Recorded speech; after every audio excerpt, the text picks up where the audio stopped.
Assalamualaikum warahmatullahi wabarakatuh. Perkenalkan, nama saya Gevira Hardiati dengan NIM 22002101. Saya dari sesi 169 mata kuliah Kewirausahaan Administrasi Pendidikan. Baiklah, saya akan mempresentasikan hasil dari proposal bisnis saya, yaitu yang berjudul Les Privat Easy and Fun. Yang pertama yaitu adalah latar belakang. Pemenuhan kebutuhan pendidikan di Indonesia, baik formal maupun non-formal, menjadi hal yang sangat penting karena pendidikan berperan besar dalam peningkatan kualitas sumber daya manusia. Pendidikan yang berkualitas bukan hanya bertujuan untuk mengurangi tingkat kebodohan, tetapi juga meningkatkan potensi diri setiap individu, membentuk karakteristik yang baik, serta mengembangkan keterampilan bagi anak-anak mereka, seperti kursus bahasa, komputer, dan bimbingan belajar lainnya. Pendidikan non-formal seperti ini dianggap memberikan pelajaran tambahan yang tidak didapat di sekolah, mengasah keterampilan khusus, serta meningkatkan daya saing siswa di pasar kerja yang semakin kompetitif. Oleh karena itu, lembaga pendidikan non-formal seperti lembaga kursus dan bimbingan belajar semakin diminati oleh masyarakat sebagai pilihan untuk melengkapi proses pendidikan anak-anak mereka. Usaha les privat kini menjadi peluang bisnis yang sangat menguntungkan dan dibutuhkan oleh banyak orang tua. Bisnis ini memiliki potensi yang sangat besar, karena selama masih ada siswa yang bersekolah, kebutuhan akan pendidikan di luar jam sekolah akan selalu ada. Baiklah, selanjutnya itu tujuan. Tujuan pembuatan proposal ini adalah yang pertama yaitu untuk membantu mengembangkan jiwa kreativitas dan berwirausaha pada mahasiswa. Yang kedua, membantu mengembangkan kemampuan mengajar mahasiswa.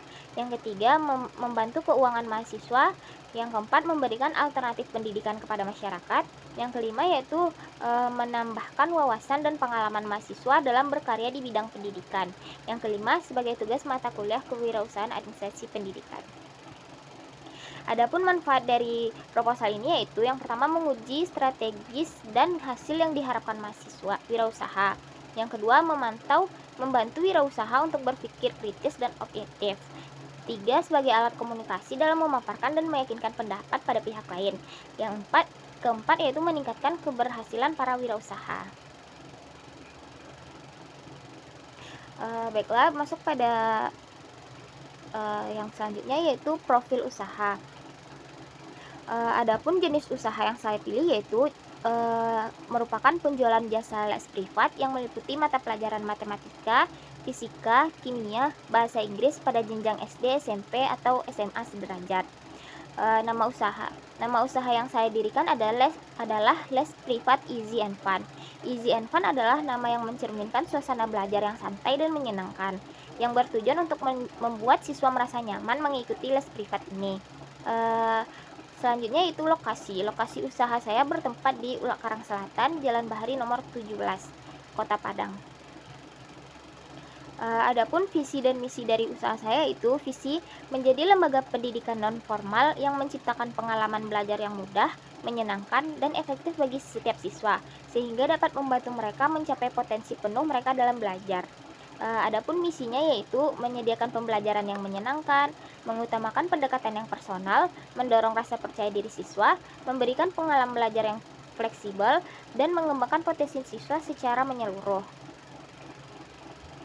Selanjutnya, persiapan usaha yang saya lakukan, yang pertama yaitu memberikan informasi kepada teman, saudara, dan lain-lain. Yang kedua yaitu memberikan brosur les ke sekolah-sekolah, rumah penduduk, atau di acara yang banyak mengumpulkan siswa. Yang ketiga yaitu menyebarkan informasi melalui media sosial. Yang keempat yaitu bergabung dengan platform pendidikan atau aplikasi pencarian guru. Dan yang terakhir yaitu membangun kerjasama dengan komunitas atau organisasi lokal.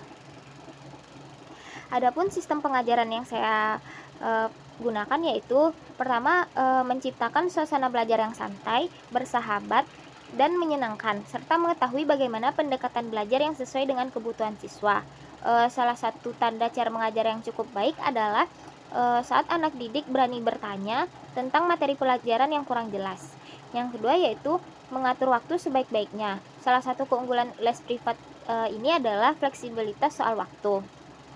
Namun hal ini menjadi pisau bermata dua, seperti saya sibuk dengan urusan kuliah atau pribadi. Selain itu, mempersiapkan diri saya sendiri dengan alat komunikasi agar konsumen mudah menghubungi.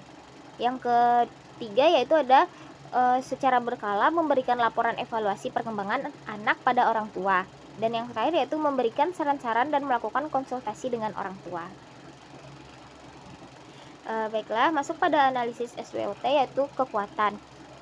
Yang pertama yaitu pendekatan pembelajaran yang menyenangkan. Easy and fun menguasai pendekatan yang tidak membosankan, membuat siswa merasa nyaman dan menikmati proses belajar. Hal ini bisa menarik lebih banyak siswa yang merasa tertekan dengan metode pelajaran tradisional. Yang kedua yaitu metode pengajaran yang fleksibel dan personal. Layanan keprivatan ini dapat disesuaikan dengan kebutuhan siswa secara individual, baik dari segi materi yang diajarkan maupun cara pengajarannya, sehingga siswa merasa lebih diperhatikan dan dapat belajar dengan cara dan gaya mereka. Yang ketiga yaitu kemudahan akses dan fleksibilitas.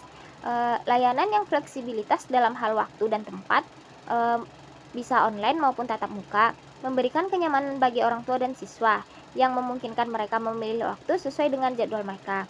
Yang keempat yaitu orang tua dapat memantau pembelajaran. Yang kelima, pembelajaran menyesuaikan dengan pelajaran siswa di sekolah. Yang keenam, siswa dapat sharing dengan guru atau siswa lainnya melalui media. Selanjutnya yaitu kelemahan dari usaha ini. Yang pertama, karena usaha ini baru dirintis sehingga guru yang ada baru saya seorang diri. Yang kedua, pemilihan jadwal tidak bisa bertabrakan dengan jam kuliah saya. Yang ketiga, keterbatasan jangkauan geografis pada awal usaha. Maksudnya di sini yaitu sebagai usaha yang masih berkembang, cakupan wilayah layanan mungkin terbatas, sehingga sulit untuk menarik pelanggan dengan wilayah yang luas. Yang keempat yaitu tergantung pada reputasi mulut ke mulut. Maksudnya di sini yaitu usaha ini sangat bergantung pada rekomendasi dari teman, saudara, atau pelanggan awal. Hal ini dapat memperlambat pertumbuhan usaha terutama di awal. Selanjutnya yaitu kekuatan. Kekuatan dari usaha ini adalah bisnis yang saya jalankan akan tetap dibutuhkan oleh konsumen selama pendidikan masih dibutuhkan. Yang kedua, seiring berkembangnya pendidikan di Indonesia, akan lebih banyak siswa yang membutuhkan bisnis ini. Yang ketiga yaitu karena banyak mahasiswa yang kurang dalam keuangan, maka kemungkinan mahasiswa mendaftar sebagai guru menjadi lebih besar. Selanjutnya yaitu ada ancaman. Ancaman yang pertama yaitu persaingan yang ketat di pasar les privat. Banyaknya lembaga les privat yang menawarkan layanan serupa dengan harga yang kompetitif dapat menjadi ancaman bagi les privat saya. Namun terutama jika persaing menawarkan layanan dengan harga yang lebih murah atau lebih dikenal. Yang kedua yaitu ketergantungan pada media sosial dan iklan berbayar. Mengandalkan iklan berbayar atau promosi media sosial yang mahal untuk menarik pelanggan bisa menjadi masalah jika anggaran terbatas atau jika iklan tidak memberikan hasil yang diinginkan. Selanjutnya yaitu ada target pasar. Target pasar saya yang pertama yaitu konsumen yang diharapkan adalah semua kalangan, mulai dari kalangan bawah sampai kalangan atas, karena siapapun pasti membutuhkan pendidikan.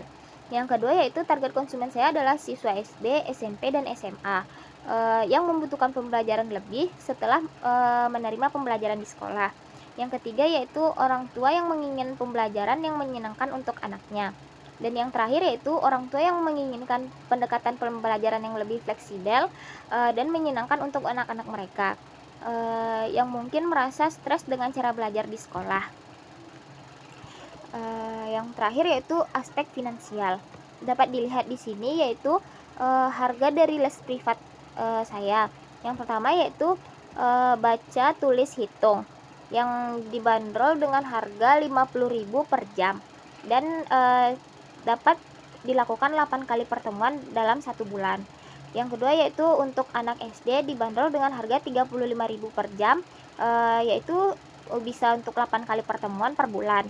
Selanjutnya anak SMP yaitu dengan harga 50.000 per jam dengan 8 kali pertemuan per bulan. Dan terakhir untuk anak SMA yaitu 70.000 per jam, yaitu 8 kali pertemuan dalam per bulan. Selanjutnya itu ada modal awal dari saya. Modal awal ini bisa dari promosi berupa brosur dan pamflet, itu bisa sekitar 150.000. Selanjutnya untuk membeli buku, alat tulis, dan papan tulis kecil bisa dibanderol dengan harga 200.000. dengan total semua modal awal yaitu 350.000. Selanjutnya, misalkan saya ada 4 murid di masing-masing jenjang, maka pendapatan saya untuk 1 bulan yaitu 205.000 dikali 8 yaitu 1.640.000. Selanjutnya biaya operasional per bulan 25%. Jika dikurang dengan pendapatan per bulan tadi, maka 1.640.000 dikali 25% yaitu 410.000.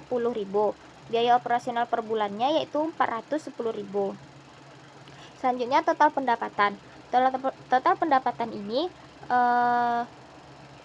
di pendapatan untuk 1 bulan dikurang dengan biaya operasional per bulan, yaitu 1.640.000 dikurang 410.000 yaitu menjadi 1.230.000. Selanjutnya keuntungan yang saya peroleh yaitu dari hasil total pendapatan dikurang modal, 1.230.000 dikurang 350.000 menjadi 880.000, sehingga total keuntungan yang saya dapat per bulan yaitu 880.000. Baiklah, mungkin sekian dari hasil presentasi bisnis proposal saya. Jika ada kesalahan kata mohon dimaafkan. Assalamualaikum warahmatullahi wabarakatuh.